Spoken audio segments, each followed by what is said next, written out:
नबूवत के 10वें साल शव्वाल के महीने में हज़रत मोहम्मद सल्लल्लाहु अलैहि वसल्लम अपने आज़ाद किए हुए ग़ुलाम हज़रत ज़ैद बिन हारिसा को साथ लेकर ताइफ गए। उनका मानना था कि शायद ताइफ के लोग हिदायत कबूल करेंगे और शायद वे इस्लाम की दावत कबूल करेंगे और हमदर्दी दिखाएंगे। फिर ताइफ जाकर नबी मोहम्मद सल्लल्लाहु अलैहि वसल्लम ने वहाँ के शासकों से मुलाकात की। वे नबी मोहम्मद सल्लल्लाहु अलैहि वसल्लम के रिश्तेदार भी थे। उस समय ताइफ में अमर बिन उमैया के 3 बेटे अब्दुल यालील, मसूद और हबीब शासक थे। ये सभी बनु सकीफ कबीले के लोग थे। रसूलुल्लाह सल्लल्लाहु अलैहि वसल्लम ने उन्हें इस्लाम की दावत दी। उन्होंने उन्हें सच्चाई को अपनाने का आह्वान किया और उनसे मदद मांगी। उन्होंने उनसे कहा, शिर्क और कुफ्र छोड़ दो, अल्लाह की तौहीद को मानो, ईमान लाओ। लेकिन दुख की बात है कि तीनों ने बेहद बदतमीजी और अहंकार के साथ जवाब दिया। पहले ने कहा, अल्लाह को तुम्हारे अलावा किसी और को नबी बनाने के लिए नहीं मिला। दूसरे ने कहा, काबा शरीफ के लिए इससे बड़ी बेइज्जती और क्या हो सकती है कि तुम्हारे जैसे व्यक्ति को नबी बनाया गया है। तीसरे ने तो हद ही पार कर दी। उसने कहा, मैं तुमसे बात ही क्यों करूं? अगर तुम सच्चे हो तो तुमसे बात करना तो बेअदबी है, और अगर तुम झूठे हो तो तुम इस लायक ही नहीं हो कि कोई तुमसे बात करे। सोचिए कितना बड़ा दुख। उन्होंने सिर्फ दावत को ठुकराया ही नहीं, बल्कि रसूलुल्लाह सल्लल्लाहु अलैहि वसल्लम को ताइफ से बाहर निकाल दिया। इतना ही नहीं, बल्कि उन्होंने ताइफ के उपद्रवी और आवारा लड़कों को उकसाया, जाओ मोहम्मद को परेशान करो, तकलीफ दो, पत्थर मारो। उनकी बात सुनकर उपद्रवी और आवारा लड़कों ने रसूलुल्लाह सल्लल्लाहु अलैहि वसल्लम पर रास्ते में पत्थर मारना शुरू कर दिया। इतने पत्थर लगे कि हजरत मोहम्मद सल्लल्लाहु अलैहि वसल्लम गंभीर रूप से घायल हो गए। खून बहते बहते उनके जूतों में भर गया। जब वे दर्द से बैठ जाते तो वे आवारा लड़के उन्हें पकड़कर जबरदस्ती खड़ा करते और फिर से पत्थर बरसाना शुरू कर देते और साथ ही हंसते, गाली देते, मजाक उड़ाते। ऐसा दृश्य देखकर नबी के साथ उनके वफादार साथी हजरत ज़ैद बिन हारिसा रज़ी अल्लाह अन्हो पूरी कोशिश करते रहे कि किसी तरह अपने शरीर को आगे करके पत्थर खुद सहें और नबी मोहम्मद सल्लल्लाहु अलैहि वसल्लम को बचाएं। लेकिन लगातार पत्थर मारने के कारण उस हालत में हजरत ज़ैद और नबी मोहम्मद सल्लल्लाहु अलैहि वसल्लम घायल हो गए थे। उनके सिर पर गहरा घाव लगा था और हमारे प्यारे नबी हजरत मोहम्मद सल्लल्लाहु अलैहि वसल्लम के पैर का घाव इतना गहरा था कि उससे लगातार खून बह रहा था। इसके बाद गंभीर रूप से घायल अवस्था में रसूलुल्लाह सल्लल्लाहु अलैहि वसल्लम ताइफ से निकल पड़े और थककर बनी राबिया कबीले के एक बाग में आकर रुके। ये बाग उतबा बिन राबिया और शैबा बिन राबिया का था। उस बाग के एक कोने में एक पेड़ की छाया में नबी मोहम्मद सल्लल्लाहु अलैहि वसल्लम बैठ गए। सोचिए, पवित्र शरीर जख्मी, जूते खून से भरे और दिल दर्द और दुख से टूटा हुआ था। उस दुख भरे और अकेले पल में रसूलुल्लाह सल्लल्लाहु अलैहि वसल्लम ने वो दुआ की जो इतिहास में दुआए ताइफ या दुआए मुस्तगीस के नाम से प्रसिद्ध हुई। वो दुआ जो इंसान की पूरी बेबसी और अल्लाह के सामने गहरी सजदा का वर्णन करती है। नबी मोहम्मद सल्लल्लाहु अलैहि वसल्लम रोते हुए बोले, ऐ अल्लाह, मैं तुझसे ही अपनी कमजोरी की, अपनी बेबसी की और लोगों की नजरों में अपनी बेकीमती की शिकायत करता हूँ। ऐ दयालु, तू ही तो कमजोरों का सहारा है, तू ही मेरा रब है। तू मुझे किसके हाथों सौंप रहा है? किसी अनजान व्यक्ति को जिसने मेरे साथ कठोर व्यवहार किया है, या किसी दुश्मन को जिसे तूने मुझ पर ताकत भी है? ऐ मेरे रब, अगर तू मुझसे नाराज नहीं है तो मुझे इन तकलीफों की परवाह नहीं है। तेरी तरफ से मिली शांति और सुकून ही मेरे लिए सबसे बड़ा सहारा है। मैं तेरे उस नूर की मदद से पनाह चाहता हूँ जो सारे अंधेरे दूर करता है और जिसके द्वारा दुनिया और आखिरत के सारे काम ठीक रहते हैं। बस तू मुझसे नाराज ना हो, तेरा गुस्सा मुझ पर ना उतरे। मैं तेरी रजामंदी की तलाश करता रहूंगा जब तक तू राजी ना हो जाए। और याद रख, तेरे सिवा किसी की कोई ताकत नहीं, किसी की कोई कुदरत नहीं। इस समय हजरत जिब्राइल अलैहिस्सलाम अल्लाह ताला के हुक्म से नबी के पास हाजिर हुए और बोले, है मोहम्मद सल्लल्लाहु अलैहि वसल्लम, अल्लाह ने आपकी कौम की बात सुनी है, उनके बुरे व्यवहार को देखा है।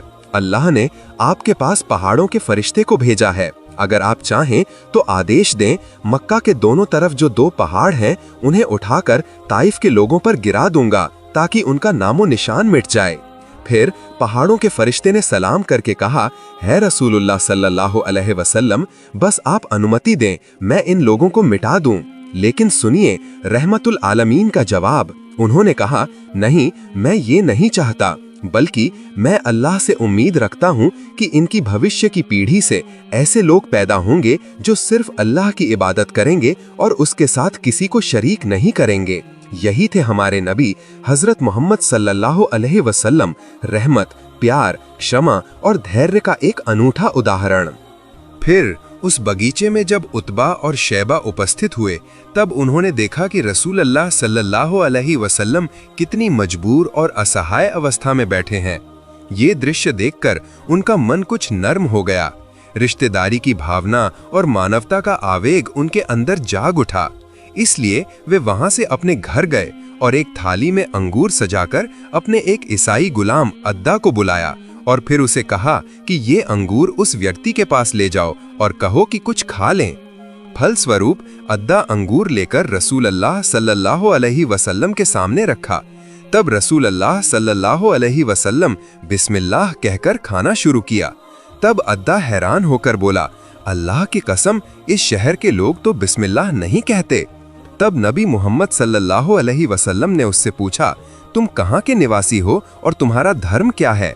अद्दा ने जवाब दिया, मैं नीनवा का निवासी हूँ और मैं धार्मिक रूप से ईसाई हूँ। उसकी बात सुनकर रसूल अल्लाह सल्लल्लाहु अलैहि वसल्लम ने कहा, वही नीनवा जहाँ अल्लाह के नबी यूनुस अलैहिस्सलाम रहते थे। नबी जी के मुंह से ऐसी बात सुनकर अद्दा हैरान हो गया और उसने कहा, आप यूनुस अलैहिस्सलाम को कैसे जानते हैं? नबी करीम सल्लल्लाहु अलैहि वसल्लम ने कहा, वो मेरे भाई थे, अल्लाह के एक नबी, और मैं भी अल्लाह का नबी हूँ। ये बात सुनकर अद्दा की आंखों से आंसू बहने लगे। वो भावुक होकर रसूल अल्लाह सल्लल्लाहु अलैहि वसल्लम के हाथ, पैर और माथा चूमने लगा और ऊंचे स्वर में बोल उठा, अशहदु अल्ला इलाहा इल्लल्लाहु व अशहदु अन्ना मुहम्मदन अब्दुहु व रसूलुहु, यानी मैं गवाही देता हूँ कि अल्लाह के सिवा कोई उपास्य नहीं और मोहम्मद सल्लल्लाहु अलैहि वसल्लम उसके बंदे और रसूल हैं। फिर जब अद्दा वहां से वापस गया, तब उतबा और शैबा ने उसे धमकाते हुए कहा, तू उसके हाथ पैर चूम रहा था, सावधान रहना, वो तुझे तेरे धर्म से वापस ना कर दे। याद रखना, तेरा धर्म उसके धर्म से अच्छा है। इसके बाद रसूल अल्लाह सल्लल्लाहु अलैहि वसल्लम नखला नामक स्थान पर कुछ दिन रुके। एक रात जब वो नमाज में मग्न थे, तभी नसीबीन गोत्र के जिन्नों का एक काफिला वहां आ पहुंचा। उन्होंने जब कुरान का पाठ सुना, तब आयतों की आवाज ने उनके दिलों को छू लिया। फलस्वरूप वे तुरंत ईमान लाए और अपने गोत्र में जाकर इस्लाम का प्रचार करने लगे। रसूल अल्लाह सल्लल्लाहु अलैहि वसल्लम तब जानते भी नहीं थे कि उनके पाठ सुनकर जिन ईमान लाए हैं। बाद में अल्लाह ताला ने इस घटना का उल्लेख कुरान के सूरह अहकाफ में किया है। जब रसूल अल्लाह सल्लल्लाहु अलैहि वसल्लम मक्का के करीब पहुंचे, तब हजरत ज़ैद बिन हारिसा रज़ी अल्लाह अन्हु ने कहा, या रसूल अल्लाह, आप मक्का में क्यों प्रवेश करेंगे? उन्हीं लोगों ने तो आपको निकाल दिया था। तब नबी मोहम्मद सल्लल्लाहु अलैहि वसल्लम ने जवाब दिया, है ज़ैद, अल्लाह निश्चित रूप से कोई न कोई रास्ता बना देगा। वो अपने दीन का संरक्षक है, वो अपने नबी की मदद करेगा और इसमें कोई संदेह नहीं कि अंत में जीत उसी की होगी। फिर नबी मोहम्मद सल्लल्लाहु अलैहि वसल्लम गारे हिरा के पास पहुंचे और वहां से अखनस बिन शारिकात के पास संदेश भेजा, क्या आप मुझे मक्का में शरण देंगे? लेकिन अखनस ने अफसोस करते हुए कहा, क्षमा करें, मैं आपकी मदद नहीं कर सकता। अंत में पैगंबर मोहम्मद उन पर शांति हो ने मोतिम बिन अदी को एक संदेश भेजा और मोतिम ने खुशी खुशी इस प्रस्ताव को स्वीकार कर लिया। उन्होंने अपने बेटों और पूरे कबीले के लोगों को बुलाया, सभी को हथियारों से लैस किया और मक्का के दरवाजे पर खड़े होकर घोषणा की, है मक्का के लोगों, सुनो, मैंने मोहम्मद को अपनी शरण में ले लिया है। अब कोई भी उनके साथ किसी भी तरह की साजिश नहीं करेगा। फिर मोतिम खुद ऊंट पर सवार होकर पैगंबर मोहम्मद को साथ लेकर हरम शरीफ की ओर गए। पैगंबर मोहम्मद काबा में दाखिल हुए और हजरत अस्वद को चूमा। उन्होंने तवाफ किया, 2 रकत नमाज पढ़ी और फिर अपने घर चले गए। उस पूरे समय मुतिम बिन अदी और उनके बेटे पैगंबर की पहरेदारी कर रहे थे। उन्हें पूरी सुरक्षा में रखा गया था और जान लें कि पैगंबर मोहम्मद सल्लल्लाहु अलैहि वसल्लम मुतिम बिन अदी के इस उपकार को जीवन भर नहीं भूले। इसके बाद स्थिति बदलने लगी। उहुद और बदर की लड़ाइयों के बाद अल्लाह की रहमत से मुसलमान काफी मजबूत हो गए। दूसरी ओर कुरैश और मक्का के मुशरिक दिन ब दिन कमजोर होते गए। ये देखकर उनके बड़े बड़े सरदारों ने एक साथ बैठकर कहा, अब हमें अपनी पूरी ताकत झोंक देनी चाहिए, कोई भी कदम अधूरा नहीं रहना चाहिए, मुसलमानों का नामो निशान मिटा देना चाहिए।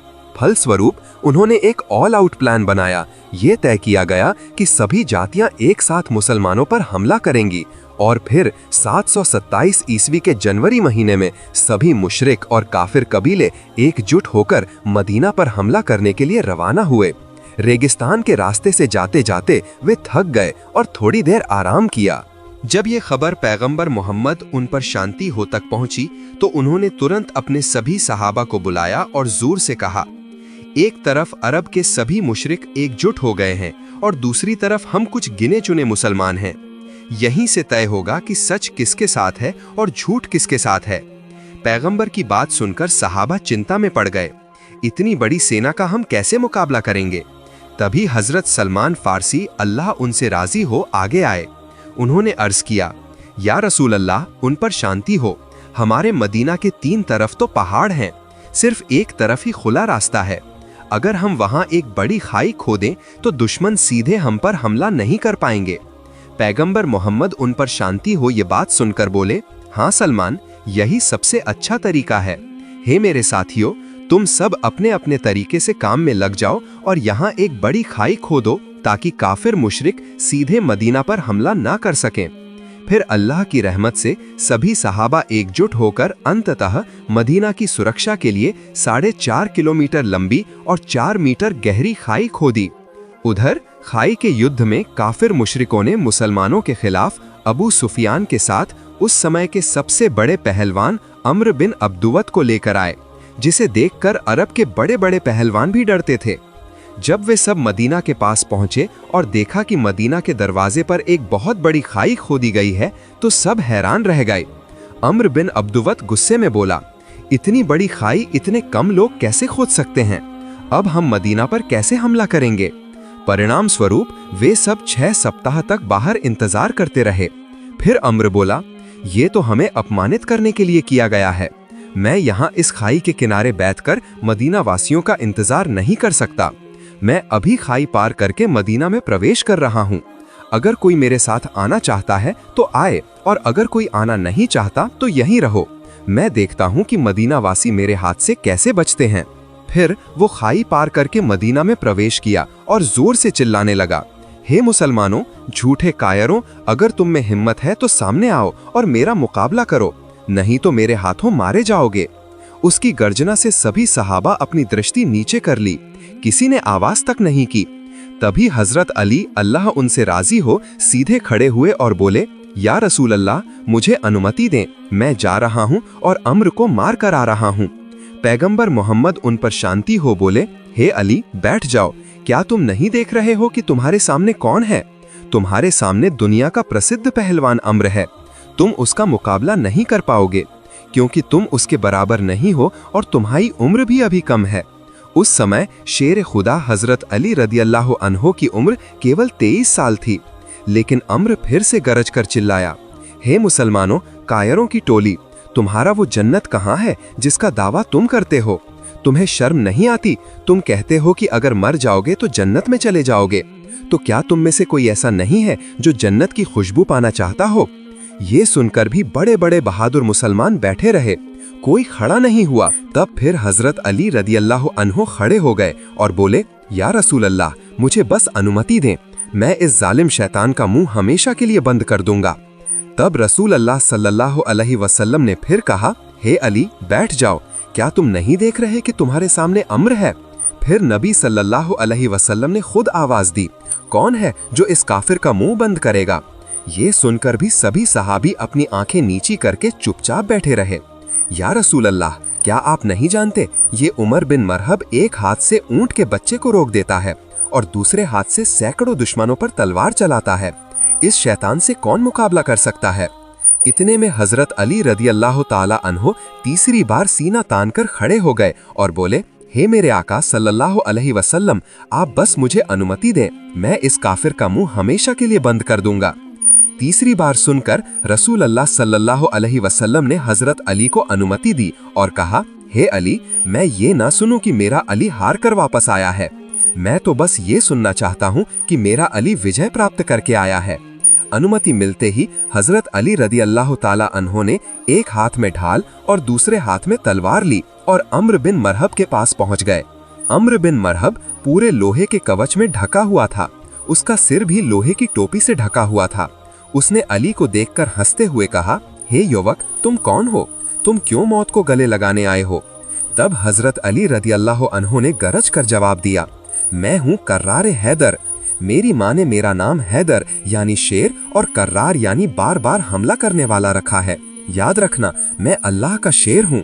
ये सुनकर अम्र बिन मरहब हंसा और बोला, जा बच्चे, वापस जा, मैं बच्चों को मारना नहीं चाहता। तब हजरत अली रदी अल्लाह अन्हो ने तलवार उठाकर कहा, लेकिन मैं तो तुम्हें ही मारने आया हूँ। इतना सुनते ही अम्र बिन मरहब गुस्से से पागल हो गया। उसने अपनी तलवार उठाई और पूरी ताकत से हजरत अली पर वार किया। उसका वार इतना जोरदार था कि हजरत अली की ढाल 2 टुकड़ों में टूट गई और तलवार की धार पवित्र गले को छू गई। लेकिन अली, वो तो खुदा के शेर थे।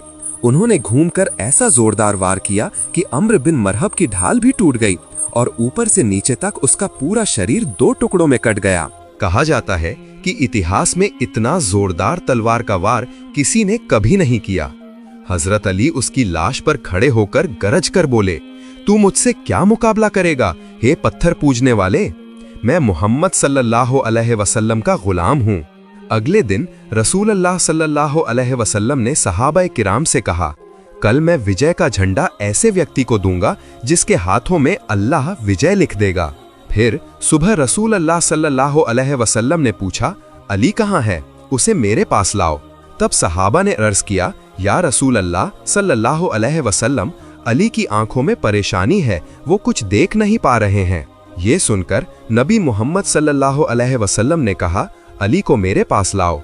फिर जब अली रदी अल्लाह अन्हो आए, तब रसूल अल्लाह सल्लल्लाहु अलैहि वसल्लम ने अपना पवित्र हाथ उनकी आंखों पर फेरा और सुभान अल्लाह, तुरंत उनकी आंखें पूरी तरह ठीक हो गईं। फिर नबी सल्लल्लाहु अलैहि वसल्लम ने विजय का झंडा अली के हाथों में दे दिया। अली रदी अल्लाह अन्हो झंडा लेकर आगे बढ़े। सभी सहाबी उनके साथ थे। सबके मन में जोश और शक्ति भर गई।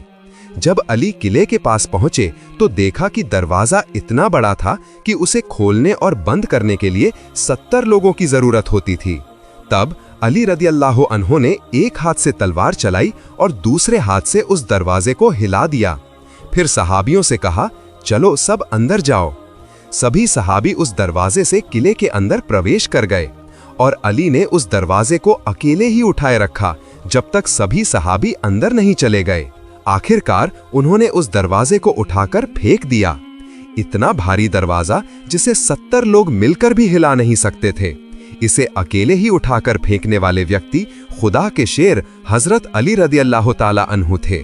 तो प्रिय दर्शकों, ये था हमारा आज का ये वीडियो। कैसा लगा कमेंट करके हमें जरूर बताएं। आज के लिए बस इतना ही। आप अच्छे रहें, स्वस्थ रहें। अल्लाह हाफिज।